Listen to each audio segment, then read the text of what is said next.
We're making progress. Looks good.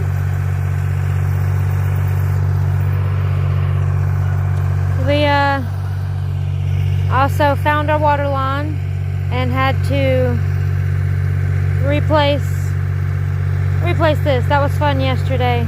Had to cut off the water.